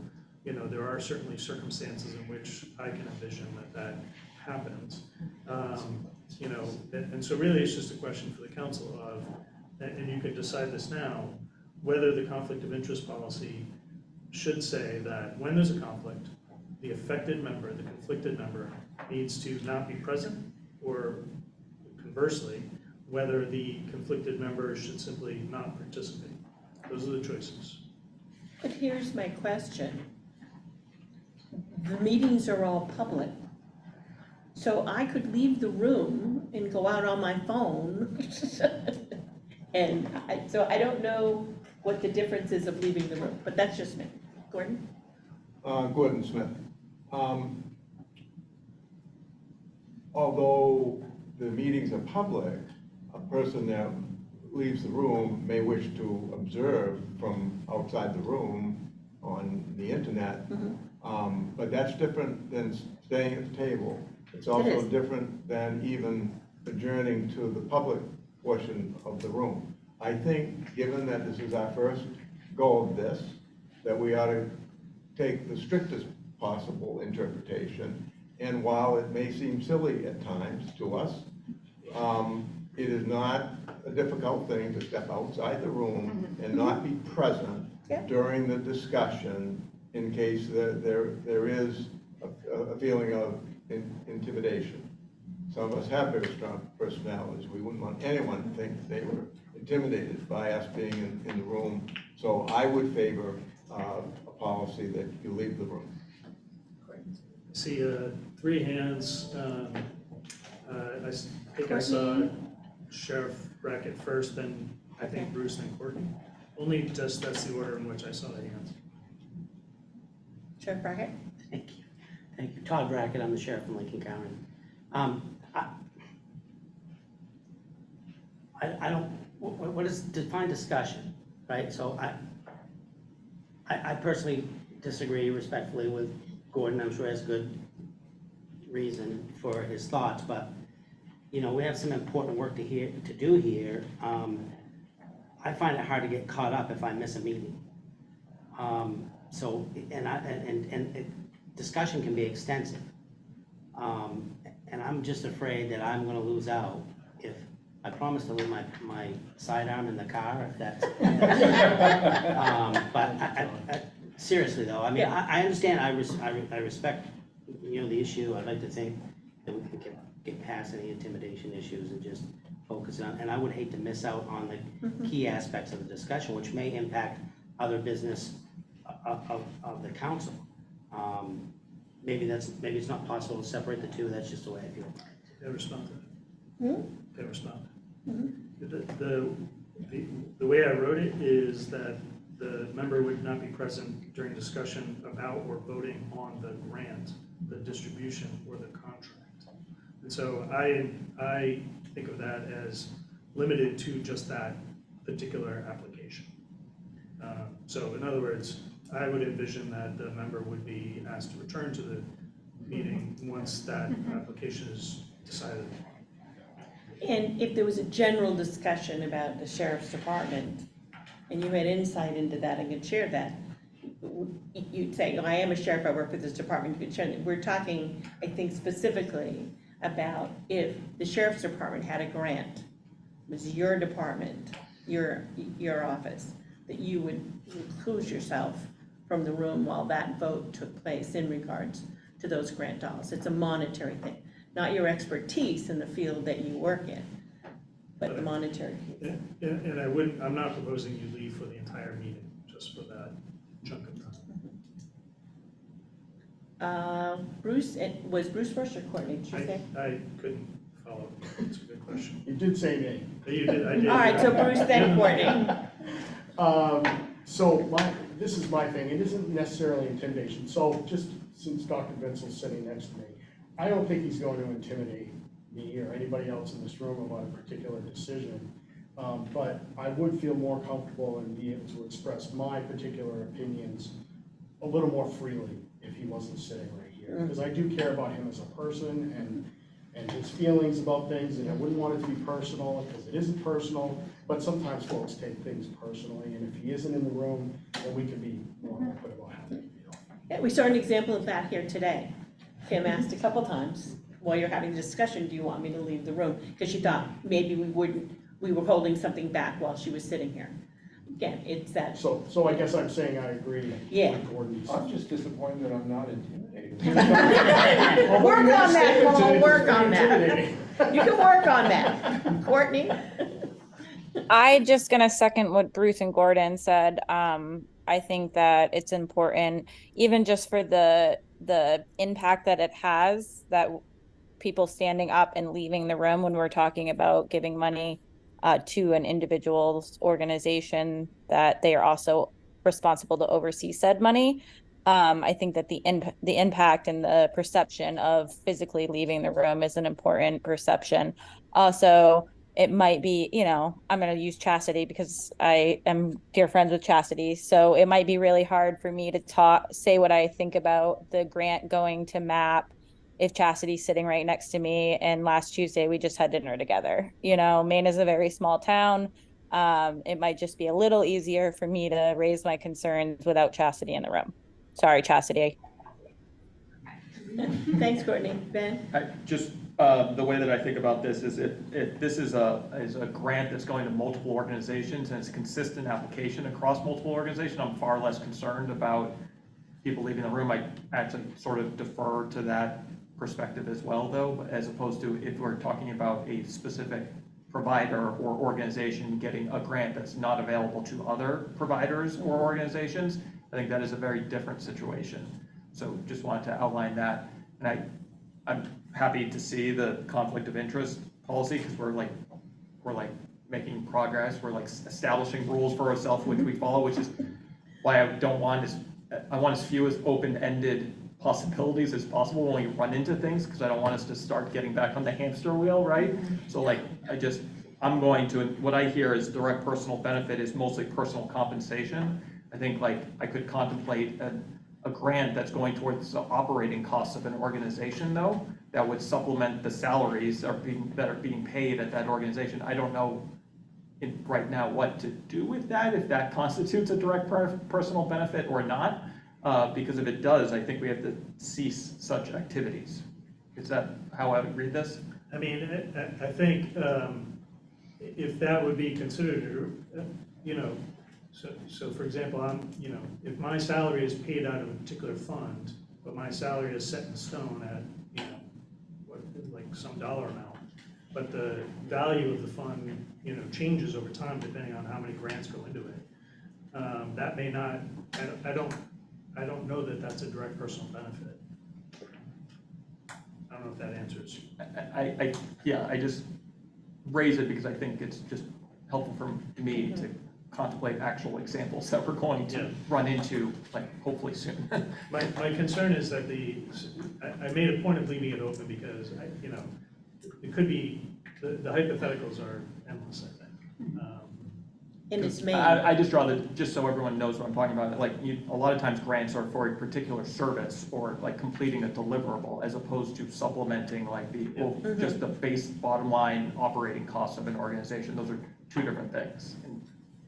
Also, I want to acknowledge that many of you have probably experience with conflicts of interest policies in the organizations you work with. And so I want to be respectful of that and say I'm not the sole font of wisdom and knowledge here on this issue. All right. Are you prepared to vote on this? Can I put a motion on the table to approve the conflict of interest? Yes, you can. We need a clarification. Oh, we need a clarification. I need to know which way the council wants to go. I'm gonna put it on the table with people leaving the room, and we can vote that down if that's what we need to do. Okay, so Courtney's motion includes the current bylaws that are before you with the adjustment that if there is a conflict of interest there, the member will be asked to leave the room during that discussion. Second. And so Courtney, is your motion to amend the bylaws pursuant to section 8.1 to adopt the conflict of interest policy as Article 9 of the bylaws? Yes, it is, Brenda. You took the words right out of my mouth. That's exactly what Courtney was saying. This might be a technicality. I just want to, can I ask a question? Are we in discussion period? Well, can I get a second and then discussion? I second motion. It's been moved and seconded. Already did. Ben, discussion.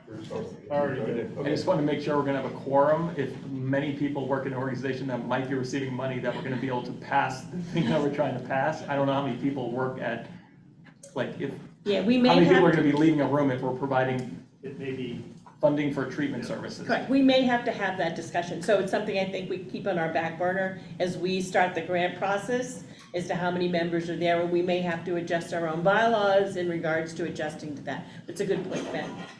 So I recall, we had this discussion at the governance committee, the assistant attorney general can correct me, but under those provisions, we made clear that a person, those that have conflicts, we don't count them in getting to a quorum, or to the 3/5 thing. They're simply removed. So your scenario, now it might be embarrassing, when I only have 3 people who have voted, Yeah. but we get the vote done. Sounds good. Right, And, any- you know, we can consult with some of the entities that we drew this policy from and see how things work, you know, just for. Are we still in discussion? We're still in discussion. I just had mostly just to understand, because I'm not opposed, I'm an elected official, my salary is public. The financial disclosure form is more detailed than one I've done before. It's I've a been lot on more I've been on a number of nonprofits, and is it because we have money to hand out, is that, I mean, I just wonder what the reason was. Yeah, so the sources that I look to for models are, you know, so the same ones I've talked about repeatedly, which is like, how does the state do it for, you know, what conflicts policies does the state apply to, you know, executive employees, or to legislators, or to Efficiency Maine, which I think of as analogous to this council, or to MEHAF, which I think of as analogous to this council.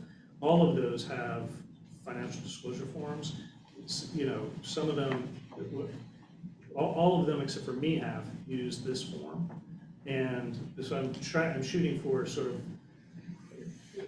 a couple of members of the council already fill out this form. And so I was shooting for that to be the baseline of, you know, the trustees of Efficiency Maine fill out this form. So that was my thinking about what the baseline should be. But there should be a form. And the council, you know, this is a proposal. The council can choose at some point to get rid of this, you know, financial disclosure form and do its own. But this one already exists, the public knows it. It's publicly available, you know, from the Ethics Commission. So, you know, it was an effort to move it along That makes sense. without a lot of debate. If there's no other discussion, can you call a roll, please? Liz Blackwell-Moore, Yes. Todd Brackett, Yes. Lydia Kraus, Joe Everett, Betsy Fitzgerald, Yes. Courtney Gary Allen, We have to see you, We have to Courtney. skip Courtney until. Pat Kimball, Yes. Ben Mann, Yes. Bruce Nodden, Yes. Miles Alette, Yes. Eric Small, Gordon Smith, Yes. Keena Thacker, Yes. Chastity Toole, Yes. Paul Vinsel, Yes. Courtney Gary Allen, Yes. Thank you, Courtney.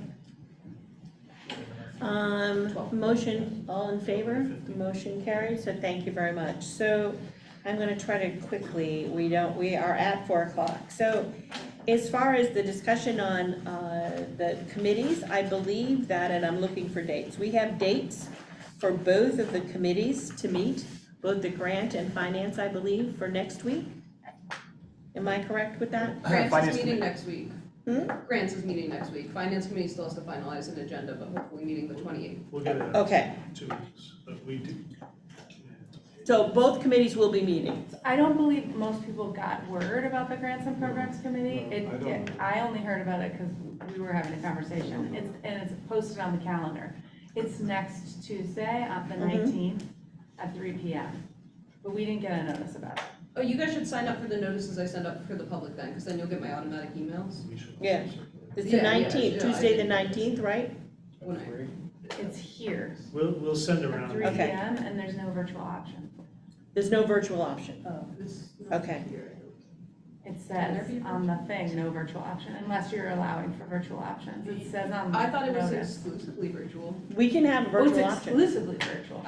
Yes, will oh, thank look you. at the Great. agenda. I think I saw it differently on there. Okay. Sorry, I might be. No, wrong. that's okay. I'm gonna check the agenda we posted, because it's not supposed to be here either, so So we will. we will take a look at that. We'll look at it and circulate it. and Okay, make sure it gets excellent. to the Thank you. The two things that I don't know if we have time for, I don't know if people have places to go, is we did not get time to do the report on the Boston conference, and we also did not get to discuss the survey, which I have Okay. Gordon Smith, I have a question about just Paul, my report. Did they get did the members get either of our reports in writing? Yes. Okay, because I wasn't sure that mine got there. Then I'm not making a motion, but we can simply include it as an item for next. Yeah, they're on, they were in there. So we can include them at the next meeting. Because I think it's fruit for discussion. I think I learned a lot from reading what you heard, and I think all of us can have a good discussion on that. The thing I feel really bad about that we didn't get to discuss is the efforts of this survey and the work that was put into that. But if it's okay with you, Liz, members have all gotten a copy of it. Can they send their comments to you? So here's what I would like Okay. to propose. One, I feel strongly that you all just understand this came from various surveys that were put together. And when it comes to what are the strategies, we pulled those strategies from the MOU. We all have lots of opinions about those strategies, and we also have opinions about what strategies may be missing. And so I think we got to this place where we added strategies that we thought were missing, and we changed some of the wording that we thought was some stigmatizing language that we felt all was really important. But I think there are additions that could be made that I didn't feel at least comfortable making without there being feedback from the group. So what I would love to propose, if we can do this, is have folks have 1 week to provide feedback in writing. And I'm not sure how this works with the group, but I would really love, there's 2 things. One is it would be a Qualtrics survey, and so it goes out and people answer the first set of questions, and then they get a different set of questions, right? So there would be 1 code, and I think the question is, if we want this translated, if we want at least just the individual portion translated, because I think that's the space where we really would like to, that has to happen too. And so there's some time issues there. Do we want to wait for the translation? Do we want to put out one and say a translation will come later? And how would you all like to go about approving the survey? Are you okay with us doing it through, like, once you've provided feedback, we send it once more? I know we can't make. Yeah, can I,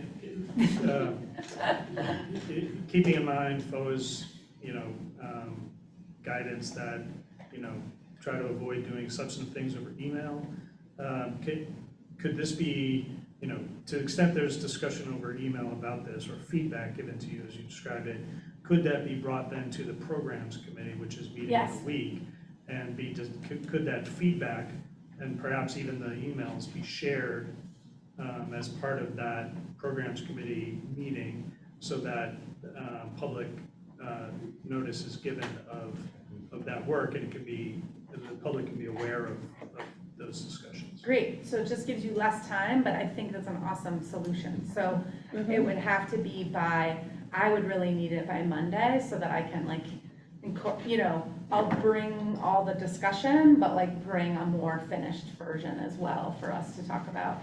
That works. Okay. Providing we have internet with the hurricane. Yeah, that's right. Oh, print it off, please print it off. But the other with your candle, and then you can read it. Well, with the survey, that being said, I really feel strongly about when are we having public comment? When are we doing that? I feel like we have to schedule it. I thought we were gonna do it in October before our October meeting, and I'm worried about not having that, and I don't know. I feel really strongly that people they have to tell us what they feel and think, and we might think we all know, but I feel like we gotta hear it, and I'd like to schedule that. I agree. Been asking since the first meeting. No. So are you meeting. asking, I just want a clarification, are you asking for public comment with the use of this survey? Are you actually holding a meeting with public comment there? Both. Because that's for 2 different things. Two different things. Yeah. I'm sorry. Done with the survey, we'll go through the Grants and Finance Committee. I also just don't want us to adjourn without addressing this thing that I feel like many of us have been saying we need to have public comment. and I hear you, Courtney, separate from our regular meeting. Todd? Where do A we special send, meeting? Yes, special meeting. where do we send our comments on the survey? To, directly To Liz. to Liz? Okay, that was my question. Sorry, I'm sorry, You guys I are good. moved us, I just didn't want to miss that So, opportunity to say so that. for Thank- me, the easier question is the survey. The longer conversation I have is that if we're going to have a public meeting, we need to be organized, we have to have some guidelines where it is, when it is, how we're gonna advertise it. So if the program grants committee is willing to do that, if they can put that together, and then at the October meeting, and I know you don't wanna wait another time, but I'm just afraid that if this meeting isn't organized and well put together, that we won't get what we need or want from people from that. I But that's thought just me. I thought we had already decided last time that we were gonna do a survey and a public meeting, and we decided on October as the public meeting. If I remember correctly, I thought we had all decided on that at the last meeting. And we may have, again, I'm only one member. If you're having a public meeting with no focus and no rules, times, dates, who's gonna present, how's that gonna work, how are we gonna collect data? I wonder, that's just, it's, for me, and sometimes I get stuck in the weeds, so if that's just me, then that's fine, but that's my concern. I think that having public comment is absolutely essential, absolutely wonderful, I do. I just am a little out in the air about exactly what's the focus of this public meeting, who's gonna facilitate, how will it go, where's it gonna be, how are you gonna advertise it? Are you gonna ask questions of the public, or are you just gonna let the public comment? Are you gonna try to organize it? I don't know enough of how you're gonna do it, whether I could, for me, if I wanted to vote on it, whether I would do that. Could be just me. Could I try to help? Yeah. Just remember that, because I apologize, it's 4:09, and I just need to be careful of people's time. But Courtney, go, and then Bruce. I think I heard us say last time that we would hold it the same way the legislature does, with a 3-minute time clock, with you as the chair, Pat, and with the ability for the public to come to the mic. And I think the topic of the public hearing is, how do you feel the Maine Recovery Council should spend this money? What is most pressing in your community right now? And we give people 3 minutes, and we run a time clock the same way the legislature does. And we're here for an hour to 6 hours, depending on how many humans want to tell us how they feel about this money. At least that was my understanding last time. With in-person and Zoom options like the legislature did.